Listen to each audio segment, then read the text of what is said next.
Morning, Sarah. How are you I'm good so far. so far? It's Monday. It's the 1st of February. Monday, We got through still 20 January below. of 2021, so we're smiling through now. That's about the best we can say. Absolutely, right? So, for those watching, I want to introduce Sarah Geisler. Sarah is the Public Engagement Advisor for Strathcona County.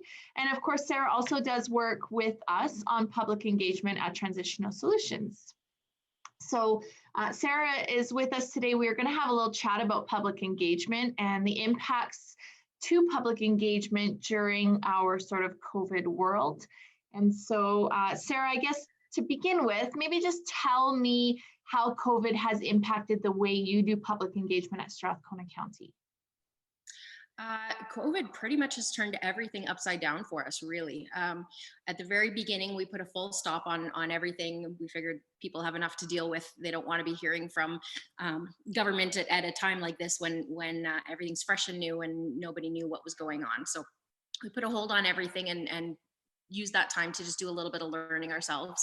We knew that this wasn't a thing that was going to go away overnight. It was probably going to be something we're stuck with. So we spent some time really invested in learning about digital engagement, the kind of options that we can put out there without having any physical contact, because gone, at least right now, gone are the days of the open house and the workshops that we can get. Get our hands really into things with people. So we tried to pivot as much as we could to that online, those online opportunities, because there's a lot out there that it's been out there, but not a whole lot of municipalities, even the big ones, really haven't embraced it up until now, until we've been forced to. So it's really been jump in with both feet, a little bit terrifying, actually a lot bit terrifying for the first little while.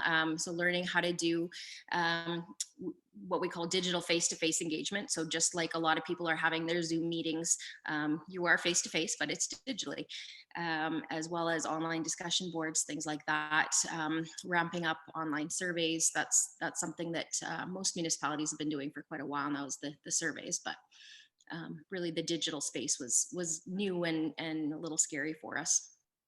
Absolutely. And, I know some of us are getting Zoom fatigue and screen fatigue, but I think one of the good things about this is it has really opened up the opportunity to engage in a demographic that likely hasn't been great at engaging or being given the proper opportunity to engage.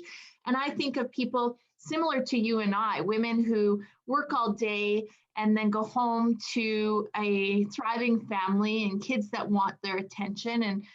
And I know personally a lot of open houses and public engagement opportunities are at 6 or 7 p.m. in the evening.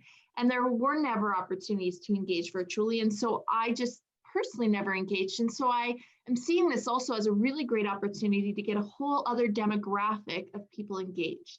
Would you agree? Yeah, it's actually a really exciting time, because we're removing barriers for those people that like ourselves, young kids at home can't find a sitter. That means you can't engage, right? People who have significant disabilities and are housebound maybe still have opinions, still have input that they'd like to give to whomever is asking. Maybe it's seniors who are less confident driving at night. Maybe, during the winter, we have a bit of a long winter, right? We can't just stop engaging every time there's a snowstorm.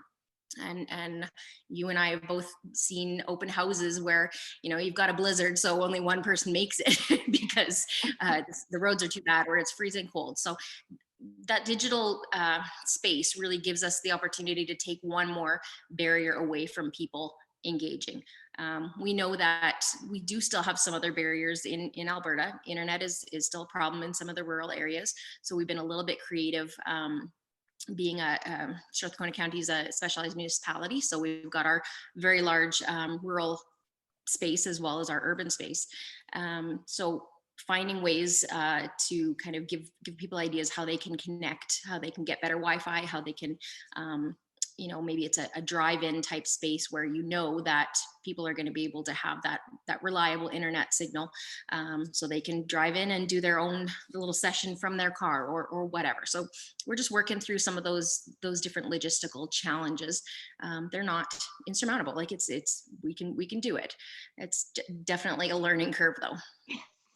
Absolutely. And I know what you're talking about, hosting those open houses, and you buy a dozen donuts and you take 10 of them home. My kids miss the leftover donuts. But I think it gives people an opportunity who maybe aren't passionate enough to get a sitter and get in their car and come down to a school gymnasium to look at a bunch of brochures and talk to somebody.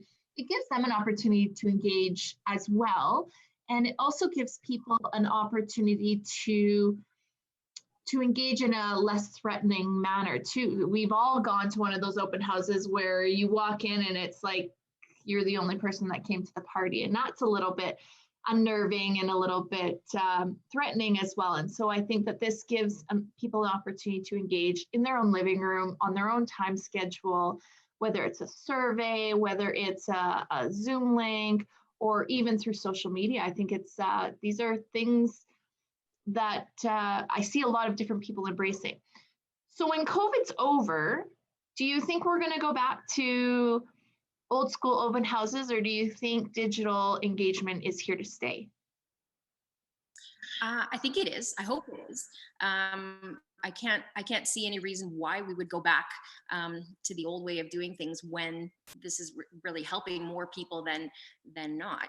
I think for quite a while we're going to see challenges with that face-to-face in-person engagement. We're going to have a lot of enhanced COVID protocols. We may have plexiglass barriers between yourself and the facilitator, or if you're sitting down at a table. I've seen some municipalities that are still doing that face-to-face engagement. They've got the plexiglass barriers around the table so that people can still sit but be separated. There's going to be you have to book an appointment to come to the open house so that we know how many people are going to be there.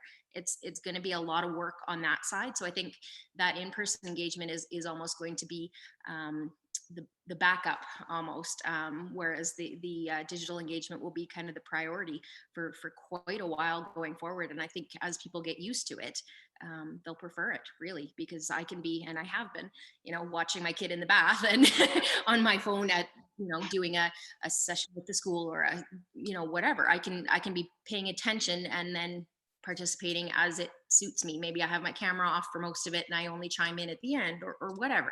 That's the small way that I can still participate while I'm doing whatever my kids need or whatever my family needs, or I'm just one person with a specific type of barriers, but everybody's got something that keeps them from participating. Maybe it's they don't feel confident speaking up when other people can see them. Maybe they need to have their camera off. Great, fine, that's not a problem. People like to have a little bit of anonymity, whereas if you walk into a big open house or a big public meeting and everybody's eyes are on you, that's pretty unnerving for people who aren't used to speaking up in public or having their opinion heard. Right, the opportunity to submit questions in that chat box rather than having to walk up to that mic in the middle of a giant conference room is a big benefit for sure. Absolutely. There's people that, that need that little bit of extra time to process and, type something out and think about it for a second. And, oh, no, I didn't really mean that word. I wanted to say it this way.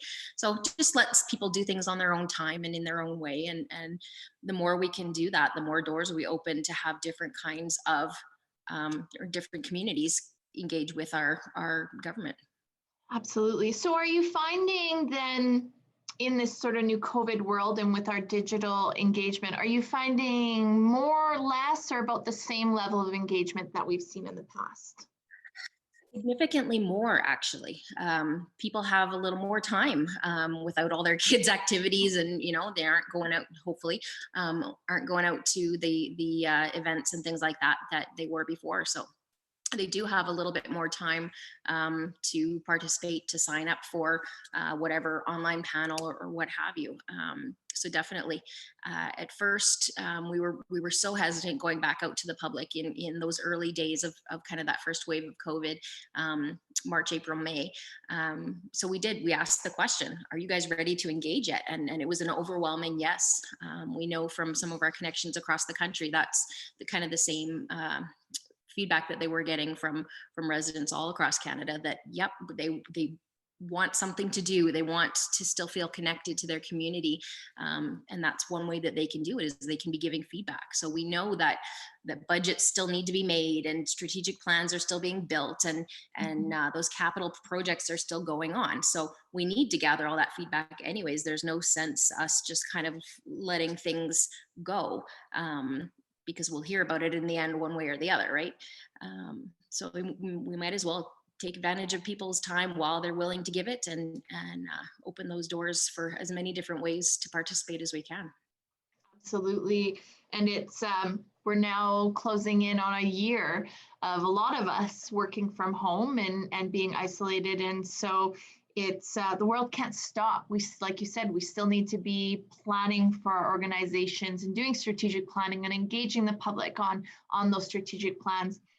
I think what's going to be interesting is later this year in Alberta, obviously we have municipal elections coming up, and I don't know how many times over the last dozen or so years I have sort of suggested, why aren't these political forums being digitized? Why can't I sit in my living room and watch the political forum? The technology is there, but we've never done it. And so I'm really quite excited that this is forcing us to do that, to put political forums in people's living rooms and not make them have to skip dinner time and bath time with their kids in order to engage and learn what their candidates have to offer. So I'm quite excited about that. And it will be interesting to see. This will be, I mean, in Alberta for sure, and in probably likely even in Canada, the first year where we will have these elections during a COVID time. Absolutely, yeah. So we've seen BC had theirs, so it'll be definitely interesting to see what Albertans kind of do with that. And I really hope municipalities embrace that technology, like you said, and not rely on the old way of doing things, where you host a one evening, only one time slot. It's a make it or break it kind of thing. So if you miss that, you miss out. You don't know what people are saying. You don't know what those candidates are standing up for. Yeah, it's just a really cool opportunity, and fingers crossed we'll see a lot of uptake on that, and a lot more participation from those different groups that we don't typically see or hear a lot from. Absolutely. Absolutely. Well, Sarah, that's all I have for questions. I don't know if there was anything else that you wanted to discuss around engagement, or if there's anything else you wanted to leave the audience with. Just the investment that it does take. So we've learned very, very quickly that digital engagement is not the same as having a chat on Zoom like we're doing right now. It's a lot more challenging to plan it, to actually facilitate in that digital space.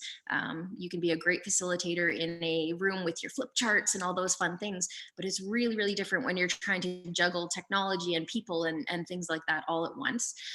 So it takes a whole lot of practice. It takes between 2 and 4 times as much resources to do things online as it does in person. And we know how much work it takes to put on an event. So it's a heck of a lot more to do it online. So really, really important that people are giving themselves the time to plan properly, to either train staff or train themselves on how to host these kinds of online events, or to find someone that specializes in it, because it can screw up pretty quick.